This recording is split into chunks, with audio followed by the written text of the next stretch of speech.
ভারত সরকার Chinese CCTV ক্যামেরার ওপর নিষেধাজ্ঞা জারি করেছে আর এই নিয়মটা কার্যকর হচ্ছে 1 এপ্রিল থেকে। কিন্তু আশ্চর্যের বিষয় হচ্ছে দেশের কোনো বড় ন্যাশনাল মিডিয়া প্রায় এটাকে কভারই করলো না। এখন প্রশ্ন হচ্ছে কোন কোন কোম্পানির ওপর এই ব্যান পড়েছে। সোজা করে বললে দাহুয়া, টিপি লিঙ্ক, হুয়াই এবং হিগভিশন এই বড় বড় চাইনিজ সার্ভেলেন্স কোম্পানিজগুলির ওপরই ভারত সরকার সরাসরি ব্যান বসিয়েছে। কিন্তু আসল প্রশ্নটা এখানে, এত বড় একটা খবর তবুও মিডিয়া চুপ কেন?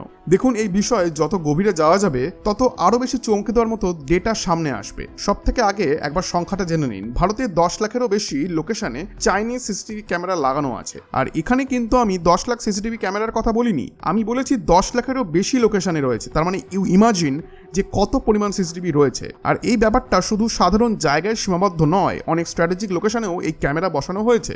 আমাদের ডিফেন্স ইনস্টলেশনে, গুরুত্বপূর্ণ প্রাইভেট সেক্টর অফিসে, দেশের নিরাপত্তার সঙ্গে যুক্ত সেন্সিটিভ এরিয়াজেও। আর তারপর তো আছেই প্রাইভেট কোম্পানিজ, সাধারণ মানুষের বাড়িঘর, সেগুলির তো কোনো হিসাবই নেই। এখন স্বাভাবিকভাবেই প্রশ্ন উঠছে, হঠাৎ করে ভারত সরকার কেন এত বড় সিদ্ধান্ত নিল? এই জায়গাটাই সব থেকে গুরুত্বপূর্ণ। আপনি হয়তো আগে একটি খবর দেখেছেন যে ইরানের IRGC অর্থাৎ ইসলামিক রেভলিউশনারি গার্ড কর্পস নিজেদের দেশে চাইনিজ সিসিটিভি ব্যবহার করছিল, আর সেই সিস্টেমটাই ইসরায়েল হ্যাক করে ফেলে। ভাবতে পারছেন, IRGCর প্রতিটা কমান্ডারের মুভমেন্ট, কে কোথায় যাচ্ছে, কোথায় বসে কি করছে, সবকিছু রিয়েল টাইমে নজর রাখছিল ইসরায়েল। আর এটা সম্ভব হয়েছিল এই চাইনিজ সিসিটিভি সিস্টেম হ্যাক করার মাধ্যমে। এর ফলাফল ইরানকে এর জন্য বড়সড় ক্ষতির মুখে পড়তে হয়। আর এখানেই আসল প্রশ্নটা উঠে আসে যে যদি ইরানের সঙ্গে এটা হতে পারে তাহলে ইন্ডিয়া কি সেফ? এবার আরও একটা ঘটনা সামনে এসেছে যা বিষয়টিকে একেবারে অন্য লেভেলে নিয়ে যাচ্ছে। সম্প্রতি গাজিয়াবাদে কিছু লোককে ধরা হয়েছে যারা ভারতের ভেতরে গুরুত্বপূর্ণ জায়গাগুলিতে সিসিটিভি বসাচ্ছিল। কোথায় কোথায় তাহলে শুনে নিন। পুনে রেলওয়ে স্টেশন, মুম্বাইয়ের স্টক এক্সচেঞ্জ, লুটেন্স দিল্লির কিছু সেন্সিটিভ এলাকা, এমনকি সাউথ ব্লক যেখানে দেশের টপ লেভেল মিলিটারি লিডারশিপ বসে, সেখানেও ইনস্টল করা হচ্ছিল। খবর অনুযায়ী মোট প্রায় 12 থেকে 13 জনকে আটক করা হয়েছে। এই ঘটনার পর থেকেই সরকার পুরোপুরি অ্যালার্ট মোডে চলে যায়। এখন এখানে খুব গুরুত্বপূর্ণ একটি থিঙ্কিং সামনে আসে, যদি ইসরায়েল চাইনিজ সিসিটিভি সিস্টেমকে হ্যাক করতে পারে তাহলে চায়না নিজেও কি সেটা করতে পারবে না? একবার ভেবে দেখুন, যদি চায়নার কাছে আমাদের সব ডেটা পৌঁছে যায়, কে কোন বাড়িতে আছে, কোন মন্ত্রী কোথায় যাচ্ছে, কোন অফিসার কার সঙ্গে দেখা করতে যাচ্ছেন, কোন মিটিংয়ে কি প্ল্যানিং হচ্ছে, কতক্ষণ ধরে ডিসকাস হচ্ছে, সব যদি রিয়েল টাইমে তাদের কাছে চলে যায় তাহলে এটা ন্যাশনাল সিকিউরিটির জন্য কতটা বড় থ্রেট হতে পারে, জাস্ট ইমাজিন। আর একটা শকিং তথ্য, 2013 সাল পর্যন্ত ভারতে প্রায় প্রতিটা বিল্ডিংয়ে চাইনিজ কোম্পানিজ কোনো না কোনোভাবে ইনভলভ ছিল, সেটা ইলেকট্রনিক্স হোক বা কোনো ল্যাপটপ বা কোনো মোবাইল, সব কিছুতে। এমনকি ডিফেন্স সেক্টরে ব্যবহৃত অনেক ইলেকট্রনিক ইকুইপমেন্টসও চাইনিজ ছিল। তারপর একটা বড় টার্নিং পয়েন্ট আসে যখন নরেন্দ্র মোদী সরকারে আসেন। সবার আগে ডিফেন্স, আর্মি, এয়ারফোর্স, নেভি এইসব সেন্সিটিভ জায়গা থেকে ধীরে ধীরে চাইনিজ ইকুইপমেন্টকে সরানো শুরু হয়। সিসিটিভি সরিয়ে ইন্ডিয়ান সিস্টেম বসানো হয়। তারপর বড় বড় প্রাইভেট বিজনেস হাউস থেকেও এই সিস্টেম রিপ্লেস করা হয়। আর এখন সেই প্রসেসেরই শেষ ধাপ হিসেবে পুরো দেশে চাইনিজ সিসিটিভি ব্যান করার সিদ্ধান্ত নেওয়া হয়েছে। এটা একটা ম্যাসিভ স্ট্র্যাটেজিক মুভ।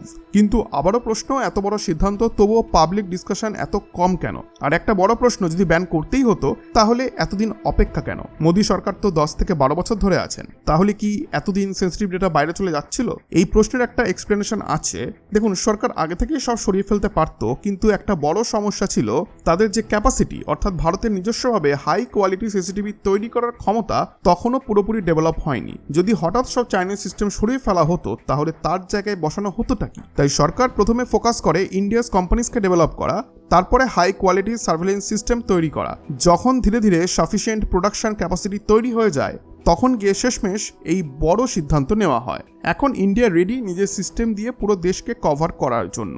এখন আরেকটা বড় প্রশ্ন সামনে আছে যে ঠিক আছে, ব্যান তো করে দেওয়া হলো, কিন্তু যেগুলি ইতিমধ্যেই সারা দেশে লাগানো আছে সেগুলির কি হবে? কারণ যদি এই দেশে 10 লাখেরও বেশি লোকেশনে এই চাইনিজ সিসিটিভি আগে থেকেই বসানো থাকে তাহলে সেগুলিকে তো আর রাতারাতি খুলে ফেলা সম্ভব নয়। আর প্রাইভেট লেভেলে তো ব্যাপারটা আরও জটিল, কারণ একজন সাধারণ মানুষ বলতেই পারে আমি টাকা খরচ করে এটা লাগিয়েছি, এখন কেন এটা হঠাৎ করে খুলবো? সত্যি বলতে এই প্রশ্নের ক্লিয়ার অ্যান্সার এখনো সামনে আসেনি। আর এদিকে সরকারও খুব ক্লিয়ারভাবে জানায়নি যে অলরেডি ইনস্টল যে সিসিটিভি ক্যামেরা রয়েছে সেগুলি নিয়ে এক্স্যাক্টলি কি করা হবে। তবে ভারত সরকারের দিক থেকে একটা বিষয় খুব পরিষ্কার, সেখানে বলা হয়েছে আজকের যুগে সিকিউরিটি মানে শুধু ম্যান টু ম্যান প্রোটেকশন নয়, অর্থাৎ শুধু সেনা মোতায়েন আছে, সিআইএসএফ এয়ারপোর্টে দাঁড়িয়ে আছে, ইন্ডাস্ট্রিয়াল কমপ্লেক্সে গার্ডস আছে, এতেই আর নিরাপত্তা নিশ্চিত হয় না। নিউ ইউএস সিকিউরিটি এখন মূলত দাঁড়িয়ে আছে electronic systems, cyber warfare, digital surveillance protection এই সবগুলির ওপর। একটা উদাহরণ ধরুন, যদি কোনো ব্যাংকের চাইনিজ ইকুইপমেন্ট লাগানো থাকে আর তার সফটওয়্যার লেভেলে রিস্ক থাকে, তাহলে হয়তো অ্যান্টিভাইরাস প্যাচ, সিকিউরিটি লেয়ার এসব দিয়ে কিছুটা কন্ট্রোল করা যেতে পারে। কিন্তু প্রবলেমটা যদি হার্ডওয়্যার লেভেলেই থাকে, মানে যদি সেখানে হার্ডওয়্যার ট্রোজান ঢোকানো যায়, তাহলে বিষয়টা অনেক বেশি ভয়ঙ্কর। কারণ সফটওয়্যারের মতো হার্ডওয়্যার ট্রোজানকে সহজে ফিক্স করার কোনো উপায় থাকে না। এমনকি খবর সামনে এসেছে কিছু ব্যাংকেও নাকি নোটিশ দেওয়া হয়েছে যে ধীরে ধীরে ইন্ডিয়ান সিস্টেম দিয়ে সেটাকে রিপ্লেস করতে আর নিশ্চিত করতে যাতে কোনো ফুটেজ, ডেটা ফিড বা সার্ভেলেন্স ইনফরমেশন ভুল পথে বা শত্রু দেশের হাতে না যায়। অর্থাৎ ভারত সরকার স্টেপ বাই স্টেপ এগোচ্ছে।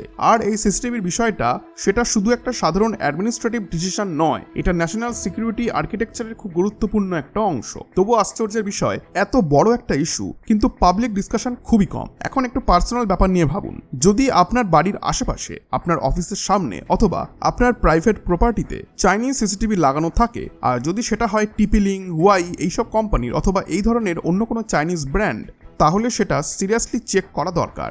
প্রয়োজনে সেটাকে রিমুভ করুন। হ্যাঁ, এগুলি হয়তো সস্তা, কিন্তু সস্তা হলেই যে সেফ তা কিন্তু নয়। বরং না জেনে না বুঝেই আপনি হয়তো এনিমি কান্ট্রিজের জন্য একটা সার্ভেলেন্স চ্যানেল খুলে দিচ্ছেন, সেটা আপনি বুঝতেও পারছেন না, কিন্তু অটোমেটিক্যালি হয়ে যাচ্ছে। আর সেটাই সব থেকে বেশি ডেঞ্জারাস, কারণ এই ইস্যুতে শুধু আপনার প্রাইভেসি নয়, এটা দেশের নিরাপত্তার সঙ্গেও সরাসরি জড়িত। আর আপনি হয়তো ইতিমধ্যেই শুনেছেন যে গাজিয়াবাদে যে নেটওয়ার্ক ধরা পড়েছিল সেটা নাকি ডাইরেক্ট পাকিস্তানে ফিডে পাঠাচ্ছিল। এখন ভাবুন, সরকার যদি নিজের সেন্সিটিভ জায়গা থেকে চাইনিজ সিস্টেম সরিয়েও দেয়, তবু যদি প্রাইভেট হাউসেস, অফিস, শপস, বিল্ডিংয়ের সামনে সেই সেম ধরনের সিসিটিভি লাগানো থাকে আর গুরুত্বপূর্ণ মানুষজন যদি নিয়মিত সেসব জায়গা দিয়ে যাতায়াত করে, তাহলে তাদের মুভমেন্টও ট্র্যাক করা সম্ভব। আর সেখান থেকেও ভয়ঙ্কর রকমের ক্ষতি হতে পারে। তাই সতর্ক থাকুন আর সাবধান থাকুন, কারণ এই দেশের প্রতিটা নাগরিকই এক অর্থে দেশের এক একজন সিপাহী। এই মাইন্ডসেট নিয়েই আমাদেরকে চলতে হবে।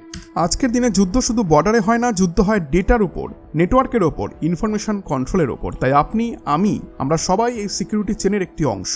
আপনার একটা ছোট্ট ডিসিশন হয়তো দেশের জন্য অনেক বড় ইম্প্যাক্ট ফেলতে পারে। যদি ভিডিওটি ইনফরমেটিভ লাগে তাহলে লাইক করুন, শেয়ার করুন, যাতে মানুষ আরও এই বিষয়টি নিয়ে অ্যাওয়ার হয়। তাহলে অবশ্যই ডয়স্ফিয়ার চ্যানেলটিকে এখনই সাবস্ক্রাইব করুন। এখানে আমরা নিয়ে আসি রিয়েল জিওপলিটিক্স, স্ট্র্যাটেজি অ্যানালাইসিস আর হিডেন ন্যারেটিভস। মনে রাখবেন, security is not just the government's job, it's everyone responsibility. ধন্যবাদ, দেখা হবে পরের ভিডিওতে।